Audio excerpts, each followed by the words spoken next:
Does anything worry you? Do you have bad days? This question is from Subhashin. First of all, I don't have days. Because the days are only in your memory. In your reality, there's only now, isn't it? Yes or no? The problem right now is human intellect. See, of all the gadgets that you have, I know he's looking into his favorite gadget. What are you, Apple or Samsung you're? Apple. Okay. No, because it's a religion, so I'm asking.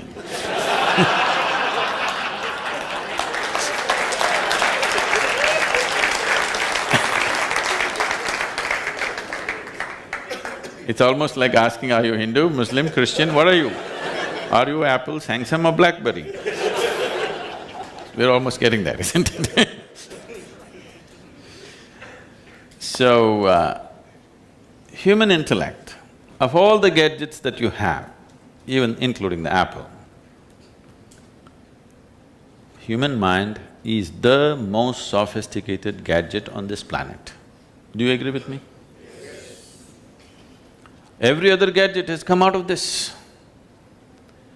But we are busy looking into the iPhone, completely missing the eye. Right now, for most human beings, let me not use the word most, for too many human beings, this mind is not a miracle that it actually is. For so many human beings, this mind has become a misery manufacturing machine. All the misery, human misery on this planet, where is it manufactured? Madras? No, in your mind, isn't it? What should have been the greatest miracle, unfortunately has become a source of misery for human beings. Why is this so? There are two dimensions to your intelligence. One is perception, one is the penetration of your intelligence, another is the memory aspect of it. Because of the kind of education systems that you're suffering right now,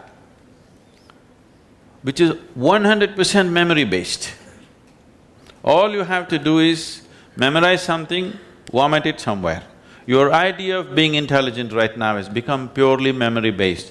Today evening at the tea party, you don't have to know anything. You just have to surf the internet, pick up some facts about that 64, T64 galaxy that nobody knows about. You get some information and throw it around, people think you're smart.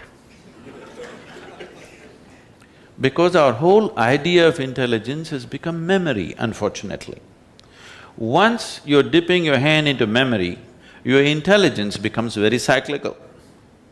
Because it's recycling the past in so many different ways, it looks smart for somebody who doesn't know that, otherwise it's just nonsense. Today we know a goddamn chip can record more than your brain can record. It is not intelligence. Memory is just a resource, it is not an intelligence. The nature of the intelligence and the purpose of human intellect is that it should be able to penetrate. But it has got such a huge backlog, it is identified with the memory in such a bad way, it has lost its penetration.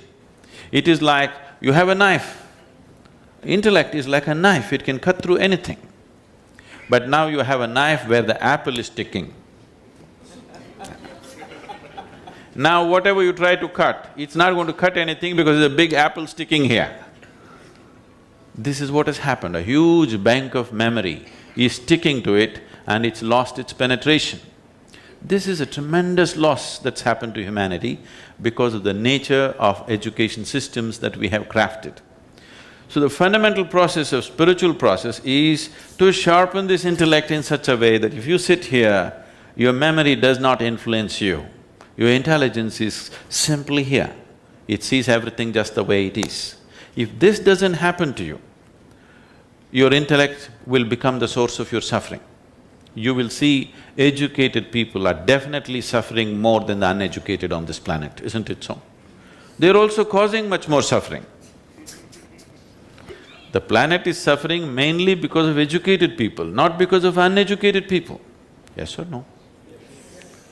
The very life of the planet is being threatened by the educated, not by the uneducated, because it is a completely memory-based education. It is not intelligence-based education. We need to shift this. If the education systems are not going to shift it, as individual people, you must shift, especially if you want to be an entrepreneur. An entrepreneur means you must create an opportunity where there isn't one. That is enterprise, isn't it?